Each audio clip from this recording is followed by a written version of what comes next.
Bueno, le damos gracias al Señor por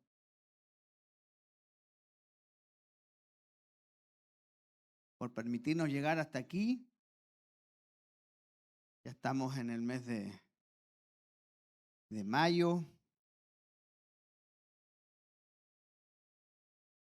y se nos pasa el año. Algo que siempre me hace pensar cada cierto tiempo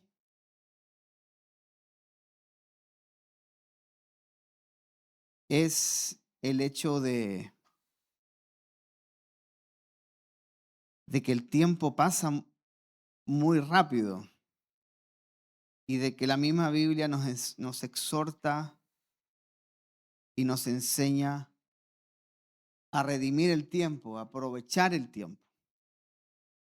Porque una de las cosas que usted, por más que se esfuerce y afane,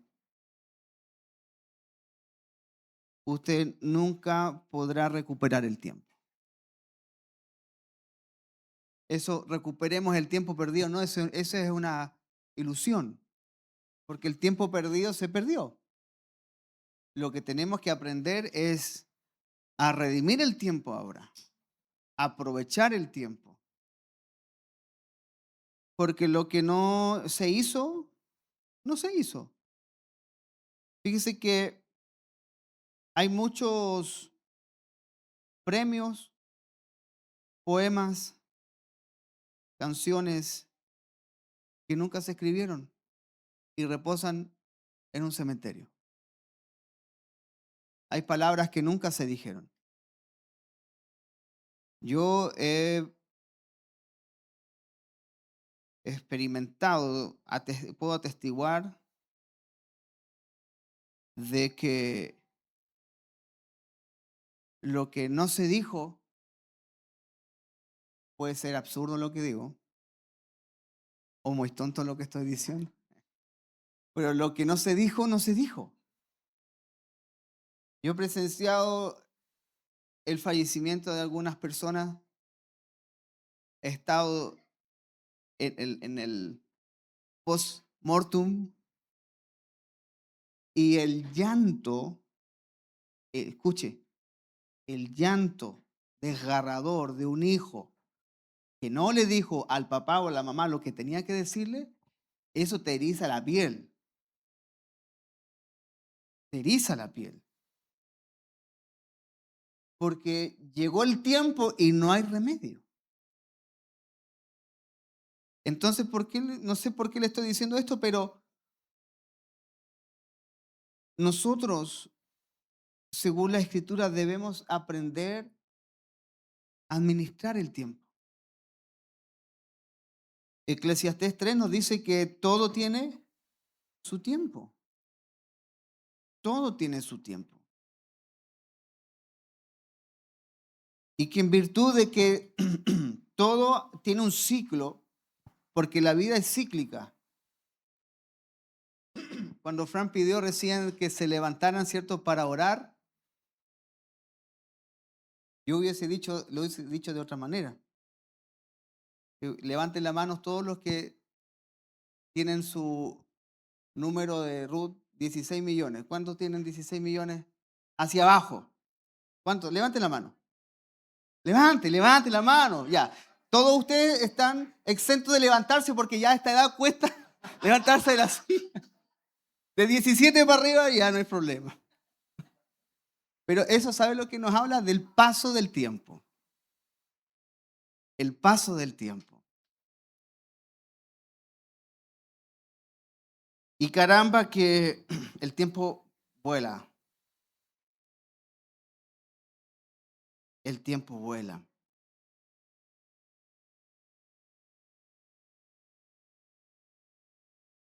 Así que dicho eso, quiero que recordemos que estamos hablando del poder o el reino, ¿cierto? El reino que nos transforma o el poder transformador del reino. Y algo que mencionamos últimamente está en Colosenses capítulo 1.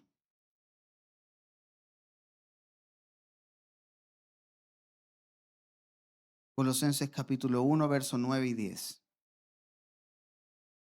Dice así la palabra del Señor. Por lo cual, también nosotros, desde el día que lo oímos, no cesamos de orar por vosotros y de pedir que seáis llenos del conocimiento de su voluntad en toda sabiduría e inteligencia espiritual, para que andéis como es digno del Señor, agradándole en todo y llevando fruto en toda buena obra y creciendo en el conocimiento de Dios.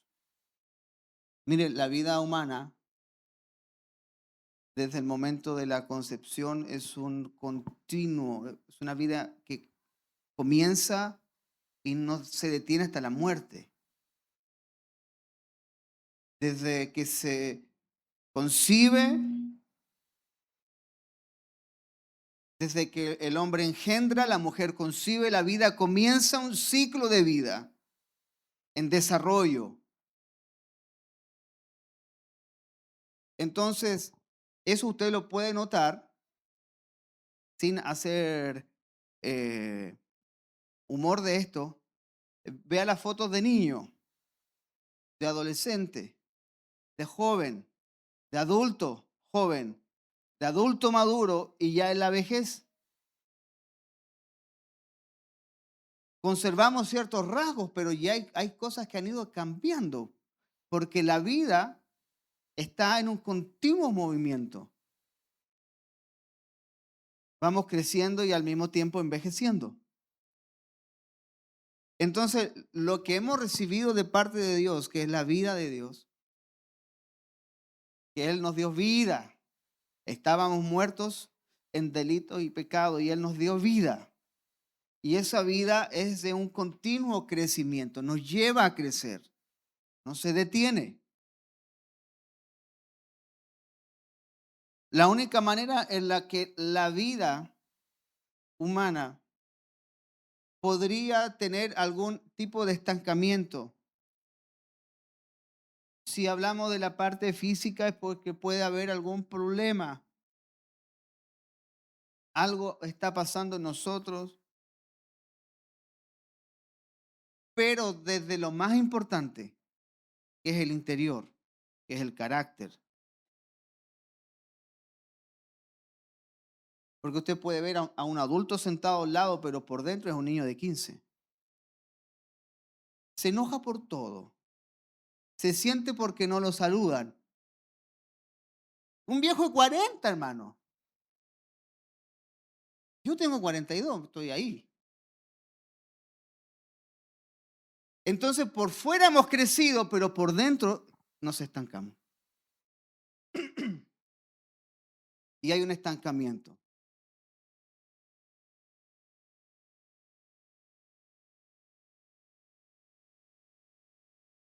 La venganza y todas aquellas cosas que nacen de un corazón que no ha madurado en Cristo es sumamente peligroso.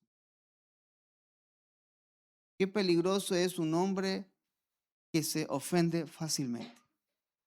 Qué peligrosa es una mujer que se ofende fácilmente. El que somos ofendidos. ¿Y por qué le menciono esto? Porque Pablo nos menciona esto en Colosenses 1.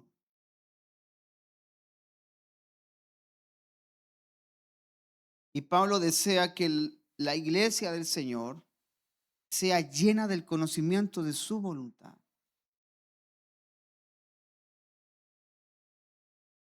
Frase, ¿se acuerda cuántas eran las 40 frases? ¿Se acuerda que hace años atrás estuvieron de moda las típicas? ¿Cuántas eran? No me recuerdo. Las 40 frases típicas de las mamás. Bueno, una frase típica de padres es: cuando crezcas, entenderás. Cuando crezcas, entenderás. Entonces, de pronto hay gente de 40 años que tenemos que decirle: cuando crezcas, vas a entender. ¿Por qué? Porque no puedo explicarte algo. Y Pablo a los Corintios le dice: nosotros hablamos sabiduría con los que han alcanzado madurez. Y Pablo tiene la intención de que la iglesia del Señor sea llena del conocimiento de su voluntad en toda sabiduría e inteligencia espiritual. Y el por qué, bueno, el mismo versículo 10 lo responde. ¿Para qué Pablo ora por esto? Porque si yo no soy un entendido de cuál es la voluntad de Dios, no puedo andar como es digno. Porque el objetivo, el propósito de que la iglesia, todos, vamos creciendo. La iglesia no es una pirámide, la iglesia es una familia. Y así lo dice Efesios 2:20, que somos miembros de la familia de Dios. Entonces, bueno, hay familias autoritarias, hay padres autoritarios, pero la familia es que está compuesta por los abuelos, padres, hijos, nietos, bisnietos y así. Pero ya van saliendo los abuelos y los padres se convierten en abuelos y los hijos se convierten en padres y los nietos ya, y todo comienza a crecer porque es la vida. Crecemos. Entonces no será hasta cuando el hijo crezca y sea padre que va a entender por qué el papá o por qué la mamá tomó ciertas decisiones. ¿Por qué aplicó disciplina en aquel momento? ¿Por qué fue un no rotundo a ciertas cosas?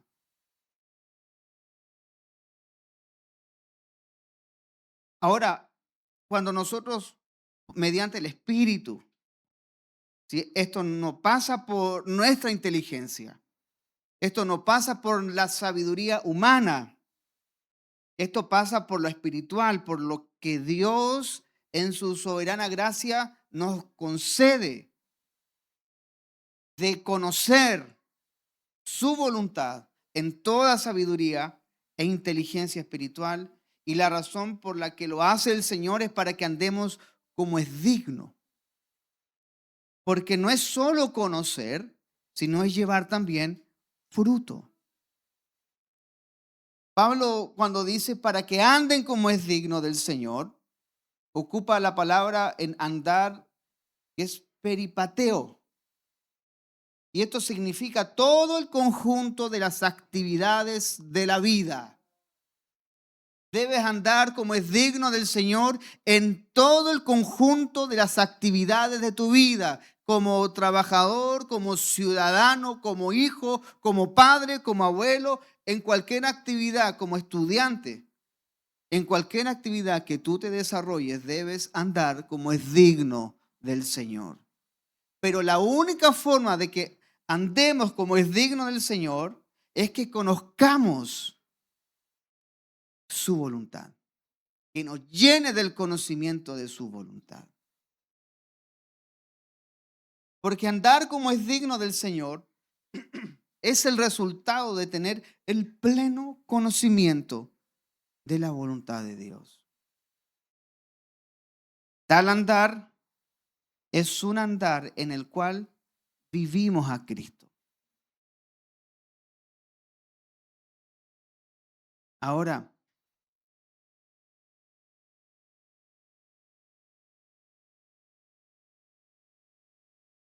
si Pablo menciona que hay un conocimiento de su voluntad, ese conocimiento lo podemos conocer. Podemos llegar a tal conocimiento. Y es por eso que Pablo oraba por esto. Mire, 1 Corintios 8:1.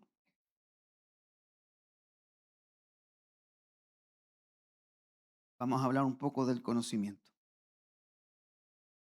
1 Corintios 8:1 dice así: en cuanto a lo sacrificado a los ídolos, Primera Corintios es una carta de respuestas. Los corintios le mandaron preguntas a Pablo y Pablo empieza a responder. Y por eso dice, en cuanto a lo sacrificado a los ídolos, sabemos que todos tenemos conocimiento. El conocimiento envanece, pero el amor edifica. Y estaba resultando algo, o estaba sucediendo algo en la iglesia de los Corintios, y probablemente usted lo sabe. Corinto era una ciudad portuaria en Grecia, grande, y en toda la historia las ciudades portuarias no tienen muy buena reputación. No había muy buena reputación. Había muchas cosas. Y bueno, dentro de ello, por cierto, estaban los dioses.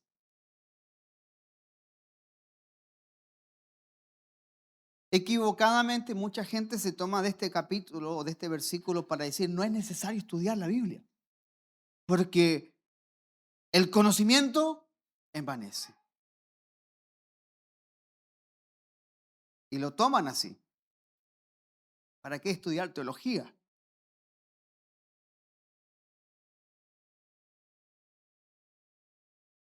Mire, todos nosotros estamos sobre un carril. Cuando usted va al paraíso, no hay obreros haciendo el riel. No están tirando los fierros mientras viene el tren. Está construido. Lo que usted y yo tenemos hoy de la Escritura es algo que, hermanos en la fe, muchos de ellos murieron, quemados, torturados, para que la Biblia llegue a nosotros. Y lo que ha hecho el estudio teológico es poner un riel para que ninguna herejía se enseñe.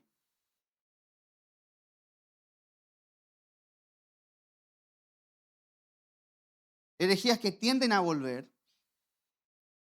pero no es el punto.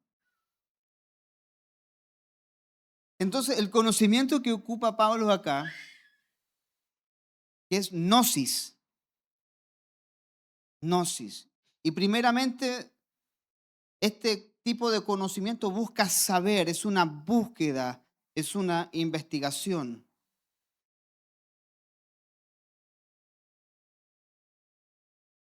Y Pablo dice, en cuanto a los sacrificados a los ídolos, todos ya sabemos. ¿Qué sabemos? Bueno, el capítulo 8 lo desarrolla Pablo. Dentro de lo que Pablo dice es, un ídolo, nada es en el mundo.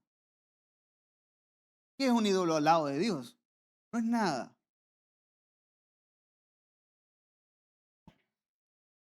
Lo que hacían era que en estos templos donde se sacrificaban a los ídolos se vendían carne. Vendían carne sacrificado a. Entonces Pablo le dice a los corintios, miren, y esta es la diferencia entre el conocimiento que envanece y el amor. Pablo dice, yo sé que un ídolo no es nada. Mi conciencia queda tranquila si yo me como un pedazo de carne que ha sido ofrecido, sacrificado a ídolo. Pero dice, si un débil en la fe, si un hermano pequeño me ve comer carne a los ídolos y yo soy tropiezo para él, no comeré carne jamás. Aunque yo sé que no es nada hacerlo.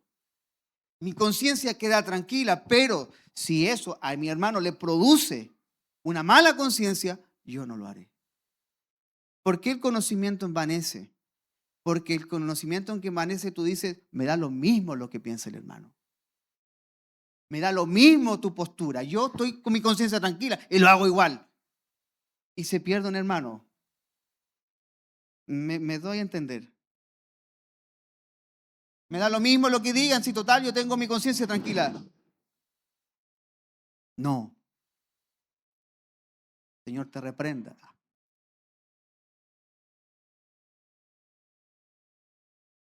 Entonces, ese tipo de conocimiento al cual todos podemos llegar, nos puede envanecer. Les doy otro ejemplo y puedo matar algunas vacas sagradas, pero mire, no hay ninguna instrucción en el Nuevo Testamento de presentar a los niños como lo hacían en el Antiguo Testamento. No existe.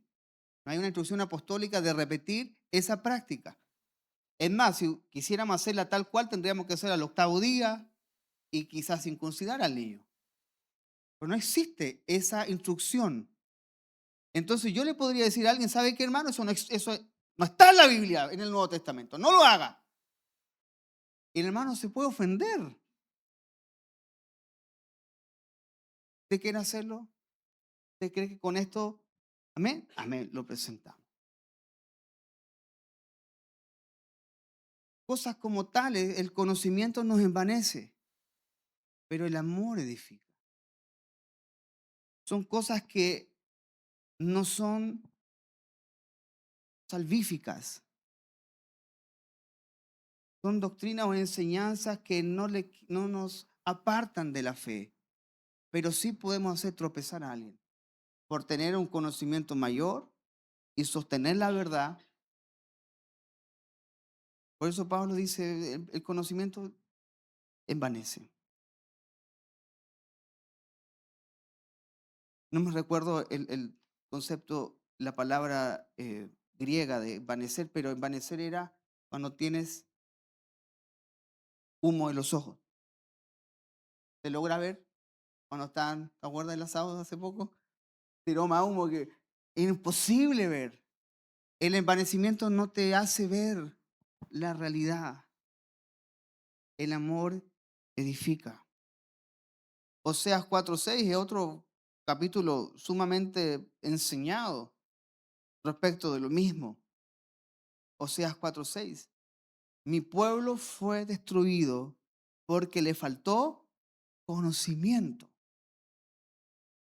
Por cuanto desechaste el conocimiento, yo te echaré del sacerdocio, y porque olvidaste la ley de tu Dios, también yo me olvidaré de tus hijos.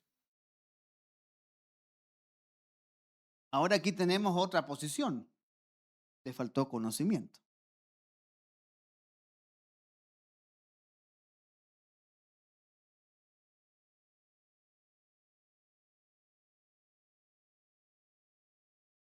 El punto no es el conocimiento.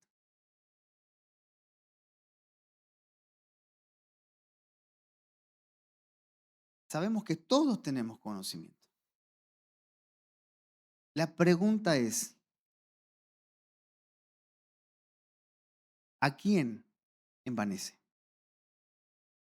El mismo conocimiento. Si yo le doy un cuchillo a un chef y a un angustiado por droga, ¿quién va a usar el cuchillo para el bien? ¿Quién va a usar el cuchillo para el mal? El mismo cuchillo. Algunos, el conocimiento los envanece. Pasan por alto muchas cosas, le importa un pepino que el hermano se sienta ofendido por lo que dijo, por lo que hizo y por lo que no dijo y no hizo. Pero hay otros que el conocimiento los lleva a amar, porque el amor edifica. Y Pablo, digamos que no era un hombre sin conocimiento,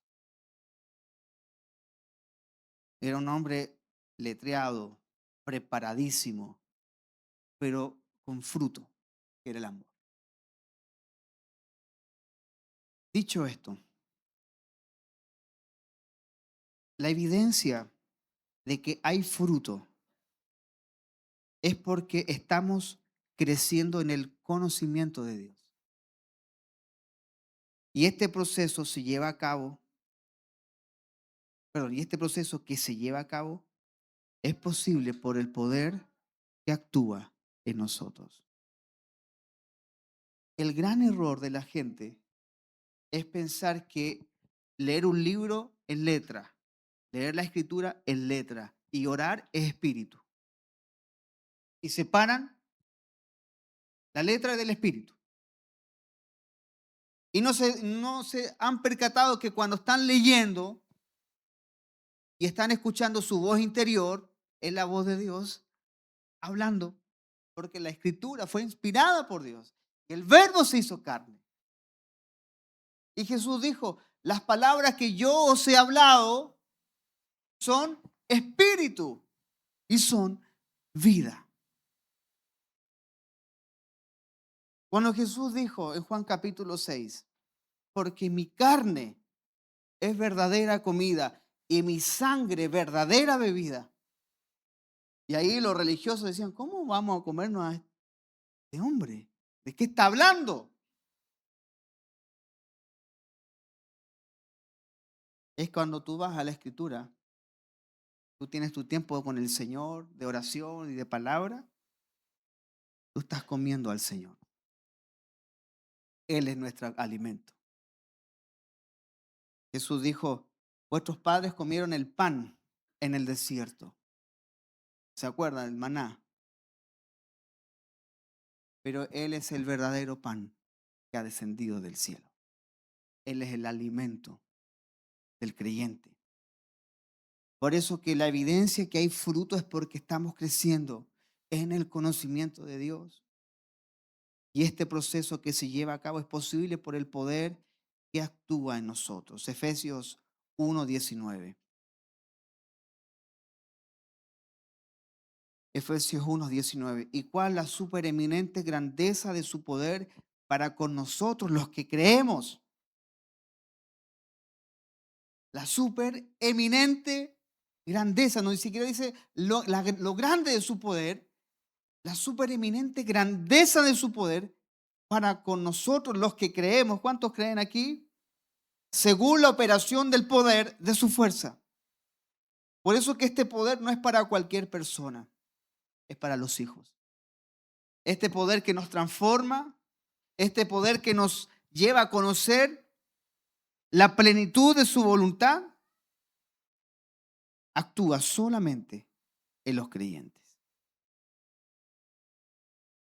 Por eso no importa cuánto puedan leer de Dios los incrédulos y pueden estudiar teología, alguien que no ha nacido de nuevo, y eso no producirá absolutamente nada en ellos porque ese no es el conocimiento. Lo que garantiza que Dios completará lo que ha comenzado en nosotros es el poder que actúa en nosotros. Lo que Dios siempre quiso hacer era reconciliarlo todo, resumirlo todo en su Hijo, para que ahora los hijos, nosotros, que procedemos del Hijo eterno, Cristo, sea una familia conforme a la imagen del primogénito. Mire, todos nosotros salimos de aquí y nos vemos envueltos a una cotidianidad, a responsabilidades, obligaciones. Todos tenemos una vida cotidiana, pasamos 1000 cosas en la semana, pero en medio de todo eso que es la experiencia humana, hay algo que Dios está haciendo en nosotros. En medio de toda la experiencia que cada uno tiene. Algunos, esta semana recién pasada fue extraordinaria, para otros ni siquiera quiero repetirla. ¿Ah? Pero en medio de todas esas experiencias, hay algo que Dios está haciendo. Usted no piense que cuando, según nuestro criterio y juicio, esté pasando algo malo en nuestra vida, es porque Dios se ha olvidado. Dios sigue en control de todas las cosas y Él está obrando. Él está obrando en una crisis financiera, en una crisis matrimonial. En todo aquello Dios está obrando. Por eso que en medio de todo lo que está sucediendo en estas experiencias humanas, algo Dios está haciendo que es más profundo de lo que yo puedo saber. es más profundo de lo que yo puedo entender, porque va más allá de mi percepción humana. Lo único que puedo saber es que hay un poder que actúa poderosamente en nosotros en medio de todas esas circunstancias. Hay un poder que sigue actuando. Hay un poder actuando en el duelo. Hay un poder actuando en la enfermedad. Escuchaba el testimonio de un pastor que quedó viudo. Y este pastor decía, Señor, hicimos todo conforme a lo que tú dices en tu palabra. Oramos, los ancianos de la iglesia, pedimos oración a lo ancho y a lo largo del mundo, Señor, y te la has llevado. Y él dice, nunca más oraré por sanidad. Y en medio de todo ese duelo de los primeros días, él un día se levanta a orar, abre la escritura, y el Señor lo lleva a Apocalipsis. Y dice, y allí no hay dolor, ni enfermedad, ni muerte. Y cuando él está leyendo esto, siente muy fuerte de parte de Dios esto. Yo he respondido a tu oración más de lo que tú imaginas. Porque ella está ahora sin enfermedad. Ella está ahora plena en la vida. Escuche esto. Conocer plenamente su voluntad. Su voluntad, no la nuestra. Nosotros quisiéramos. Yo lo viví, no puedo atribuirme esto a mí para nada. Pero el día que nosotros como familia fuimos notificados cuando mi padre fue diagnosticado de cáncer. Toda la familia quebrada, con dolor. Y yo me acuerdo, tenía ensayo, estaba en la alabanza en ese tiempo en la iglesia de Quilpué. Pero antes de irme al ensayo, yo subo al segundo piso y me arrodillo al lado de su cama. Mi papá estaba en el hospital, por cierto, no estaba en casa. Y llorando le digo, Señor, si es tu voluntad, que quede, pero que se haga tu voluntad.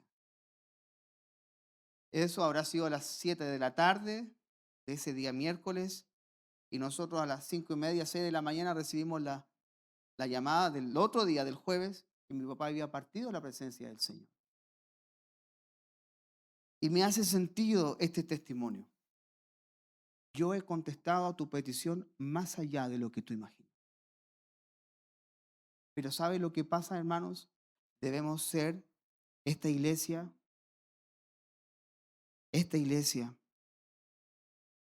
esté llena del conocimiento de su voluntad. De su voluntad. Nosotros humanamente quisiéramos que Dios resolviera las cosas como nosotros queremos. Pero escuche algo. Dios no está para obedecernos a nosotros. Eso es lo que a nosotros nos han vendido. Pídele a Dios todo lo que, ¿cierto? Pide, pide, pide, pide. Pero aquel que está lleno del conocimiento de su voluntad sabrá orar correctamente. Sabrá cómo pedir. Y ese saber cómo pedir, yo no voy a orar, Señor, llévatelo. Señor, que se haga tu voluntad. Puedo yo no entenderla, incluso no aceptarla en un momento, pero que se haga tu voluntad. Dios no está al ritmo de nosotros. No es un Dios de llavero, no es un Dios de cartera que tú lo sacas cuando lo necesitas. Él es el Dios soberano que sostiene la creación con la diestra de su poder. Él es Dios.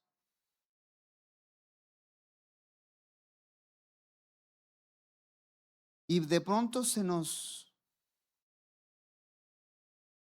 olvida de quiénes somos. Necesitamos orar, para que seamos llenos del conocimiento de su voluntad.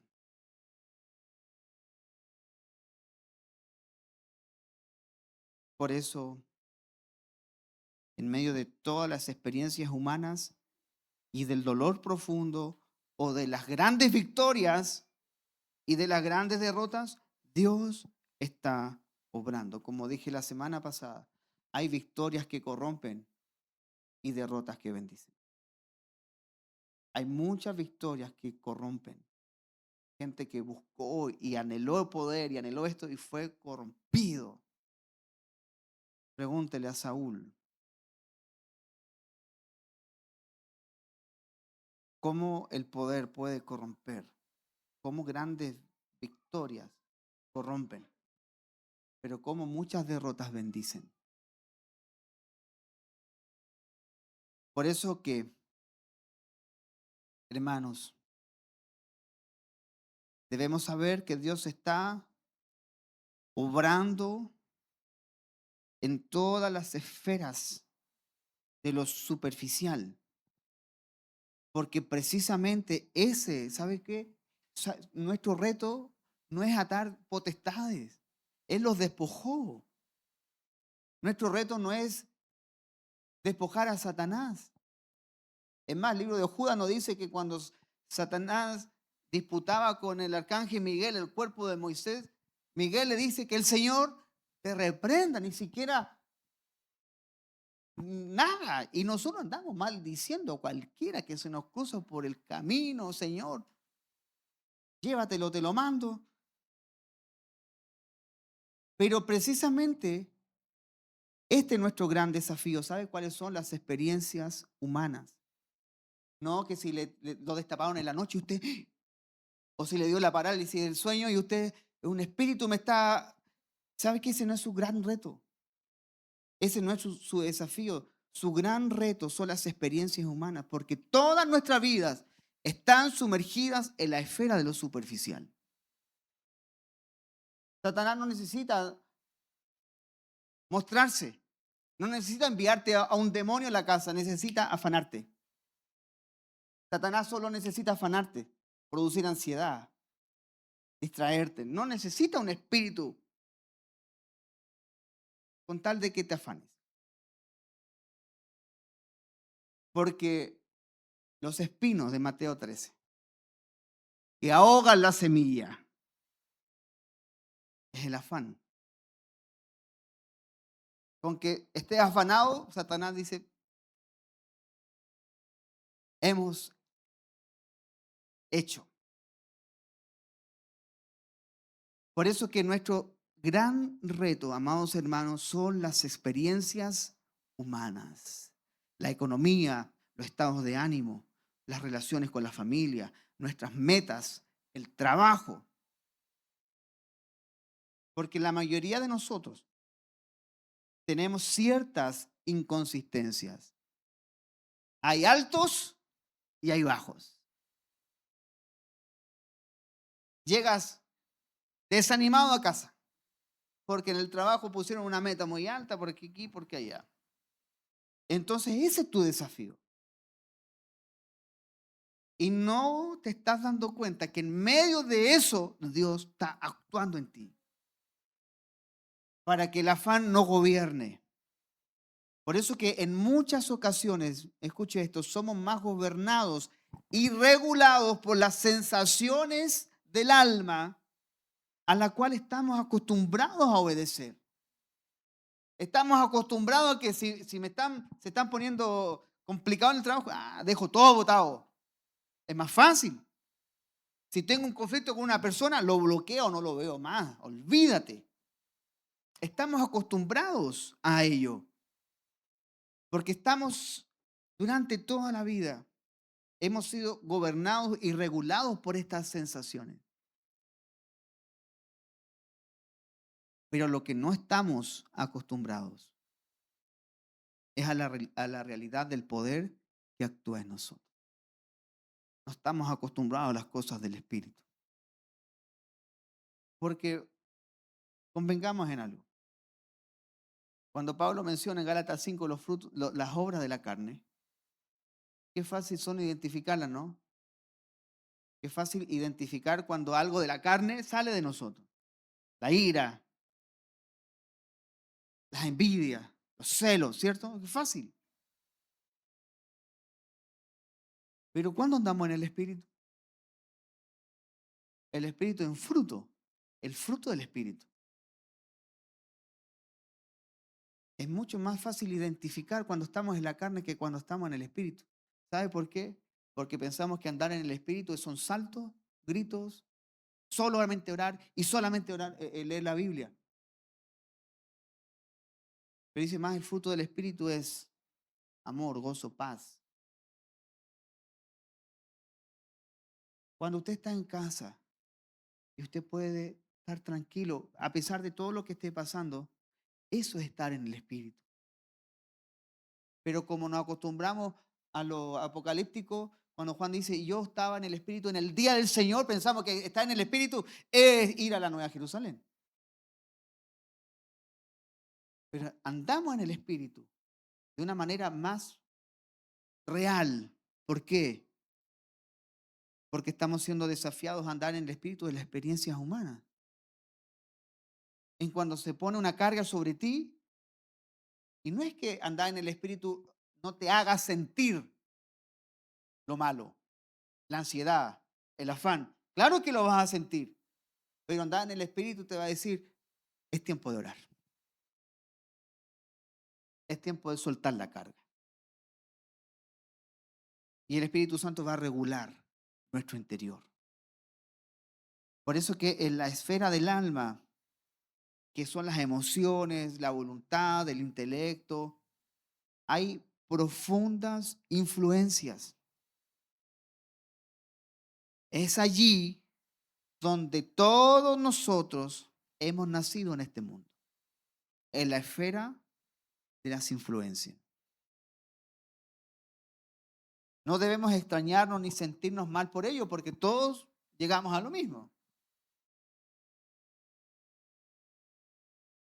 Y este poder, el que actúa en nosotros, tiene la intención de sacarnos de este mundo y de esta influencia de las sensaciones para conectarnos a la fuente de vida que va mucho más allá de lo que podemos estar viviendo hoy. La mayoría de nosotros vivimos en esta esfera. ¿Por qué? Porque estamos influenciados. Nuestras emociones o sentimientos nos gobiernan. Bueno, Dios quiere rescatarte de ahí. Y ese poder que actúa en ti es el Señor mismo obrando en nosotros, su Espíritu Santo en nosotros. Mire, ¿por qué lo hace Él? Porque nosotros no podemos salir. Cuando David escribe, cuando él se encontraba metafóricamente en el pozo de la desesperación, no dice estaba desesperado. David poéticamente está describiendo un estado profundo, profundo, quizás de depresión o de angustia. Dice, me sacaste del pozo de la desesperación. ¿Sabes por qué? Porque nadie puede salir por sí mismo de un pozo. Necesitas de alguien. Esa es la enseñanza. Señor, necesito que me saques de aquí. No puedo seguir siendo gobernado por las sensaciones. ¿Por qué? Porque te hace ser continuamente, como dice Santiago, el hombre de doble ánimo es inconstante en todos sus caminos. No, si hoy día voy. Ah, pero ¿sabes qué? No me llamaron, no voy a ir. Somos gobernados. Y sabe, desafortunadamente, ¿qué es lo que sucede hoy en nuestras iglesias? Es que el gran trabajo de la mayoría de los predicadores y los maestros de las iglesias se desgasta trabajando en esta área. Animar a la gente. Vamos. Ánimo, ánimo, vamos. No somos coach. Somos predicadores de la cruz. No somos coach. Entonces tú ves y que Dios te va a prosperar y que mañana tus deudas serán canceladas. Trabaja más. Sí, es fácil. Ahorra. Ve en qué estás gastando y apriétate el cinturón. Entonces, muchas iglesias trabajan en esa esfera de ilusionar a la gente. Y con esto quiero ser benigno en pensar de que no lo hacen con una doble intención o mala intención. Algunos, sin duda que sí, pero no creo que todos trabajen con esa intención. Simplemente es porque dicen, ¿cómo podemos animar al pueblo? Pero como dije la semana pasada, y eso está descrito en el libro de Crónicas, en el libro de Reyes, cuando Esdras lee la ley, el primer avivamiento registrado en la Escritura no fue con canciones, no fue por orar intensamente, fue cuando Esdras abre el libro de la ley y el pueblo se compujo, se arrepiente y comienza el avivamiento nuevamente en Jerusalén. ¿Usted quiere ser avivado? Aviva el fuego del don de Dios que hay en ti. Volvamos a la Escritura. Volvamos a la palabra, que eso va a encender el fuego en nosotros. Por eso que el gran trabajo y el gran esfuerzo de muchos maestros en las iglesias está en esta área y se desgastan en ello. ¿Por qué? Porque sensaciones como la envidia, la carnalidad, la murmuración, molestia, falta de compromiso y falta de fidelidad, muchos trabajan pensando de que si los hacemos sentir mejor, estas cosas se irán. Pero no pasa por ahí. Será solamente un placebo. Será por un momento. Te vas a sentir bien por un momento, pero debemos, como les decía, saber que todo esto, todas estas sensaciones, es parte de nuestra experiencia humana. No se sienta mal por sentirse angustiado en algún momento. No se sienta mal por estar desanimado. No se sienta mal porque está airado en algún momento, si eso es parte de la experiencia humana. Por eso, el poder que actúa en nosotros, Dios lo usa para sacarnos de la influencia de las sensaciones. ¿Cuántos han ido al estadio a alentar a algún equipo?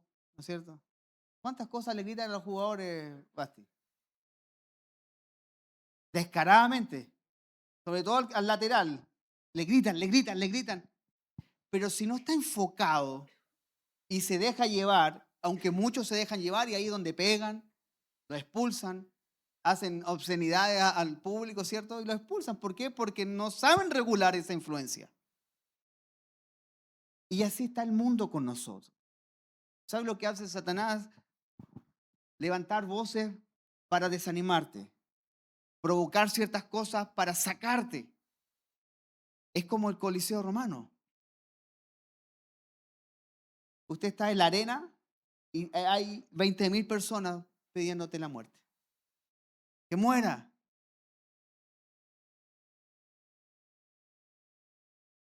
Pero el poder que actúa en nosotros está para sacarnos de esta influencia. Amados, no es que tú necesites más de algo. Necesitamos ser sacados de estas influencias. De cuando leemos una noticia, de cuando escuchamos un comentario. Primera de Juan 2, del 15 al 17.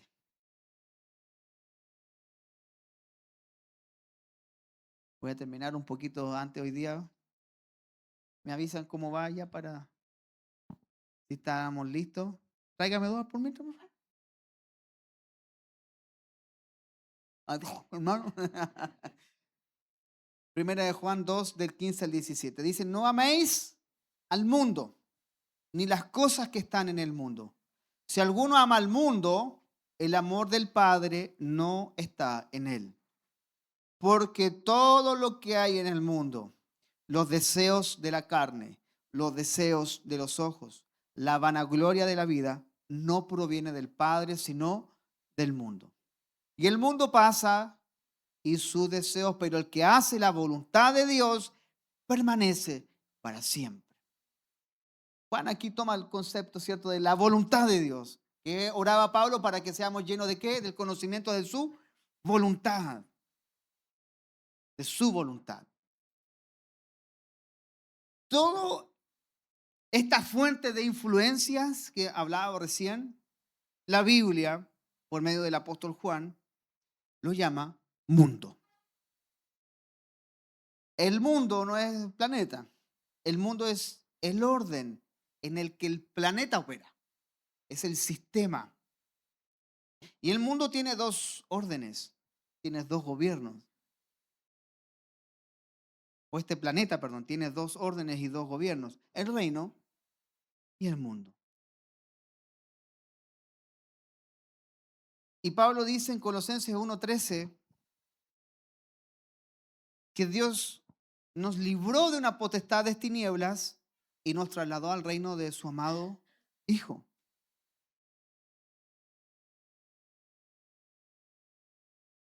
El mundo como sistema afecta todo lo que emocionalmente, sentimentalmente, sensorialmente, como usted quiera definirlo. El mundo opera como sistema afectando todo esto a través de las cosas del mundo.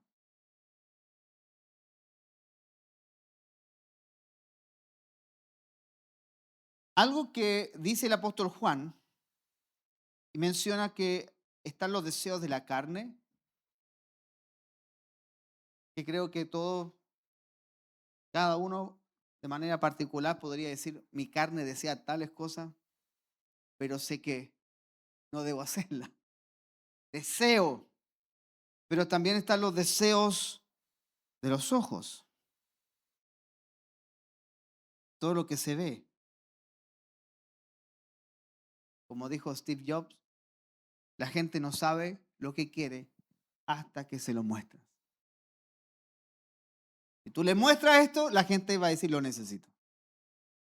Por eso parte del engaño del mundo, estos deseos de los ojos, es que el mundo continuamente exhibe algo que tú crees necesitar. Con esto no me quiero poner en ningún lado político o sistema económico, en absoluto. Pero una buena publicidad es que te muestran algo y tú dices, lo no quiero, lo necesito, lo necesito. Por eso los deseos de los ojos es una influencia que el mundo ejerce. Y con esto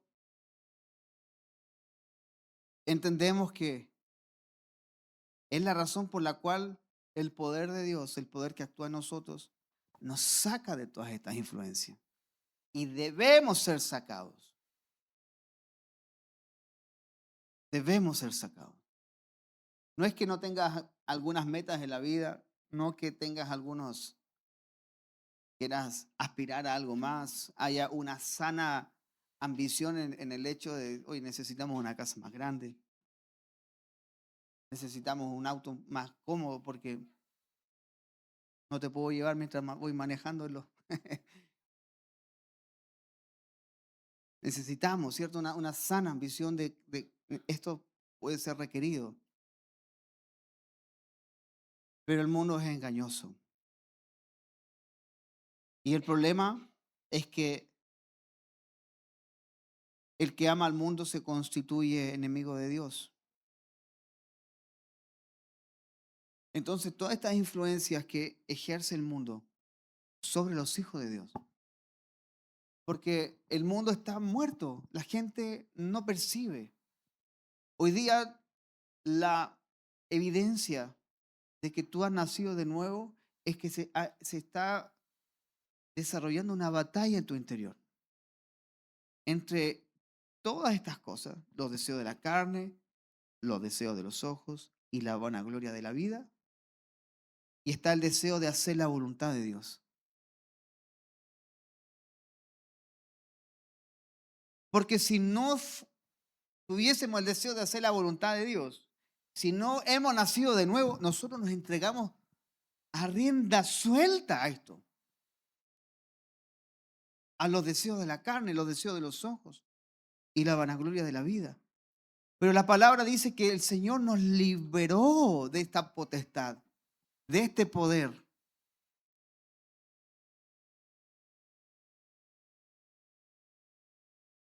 Por eso, amados, el poder que actúa en nosotros libra de toda influencia, nos libra de todo lo que el mundo te hace decir que esto es verdad.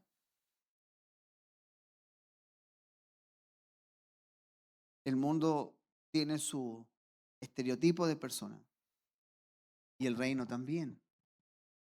El reino dice porque a lo vil, lo menospreciado y lo desechado escogió Dios. Así que si alguno se cree ser algo, la Biblia dice que somos viles, desechados y menospreciados. ¿Para qué dice? ¿Para qué lo escogió Dios? Para avergonzar a los que se creen. No hay muchos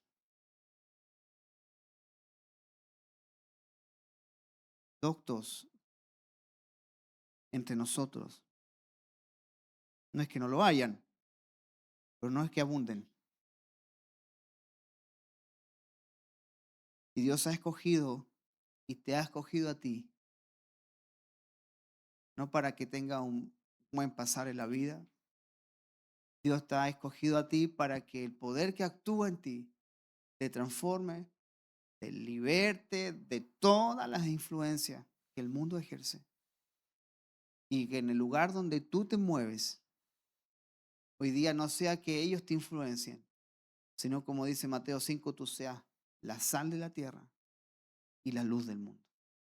Que el pueblo del reino ahora ejerza una influencia sobre el mundo. No es al revés. Que cuando te hagan una pregunta como salió por allí, ¿cuál es su postura del aborto? No diga, no sé. ¿Ah? ¿Cuál es su postura respecto al matrimonio igualitario? No diga, no sé. Diga lo que la Biblia dice. Podrá estar en contra mío, pero yo creo lo que la Biblia dice. Y la Biblia dice esto, para que ejerzamos influencia. Y ese poder que actúa en nosotros nos va a librar y nos libra cada día de todas estas influencias que son un peso sobre nosotros. Así que, ¿qué nos resta? ¿Qué nos queda hoy día? Andar como es digno del Señor, agradándole en todo y llevando fruto en todo, en todas las cosas que hacemos. Por eso Dios nos llena del conocimiento de su voluntad, para andar como es digno del Señor. Amén. Vamos a orar al Señor.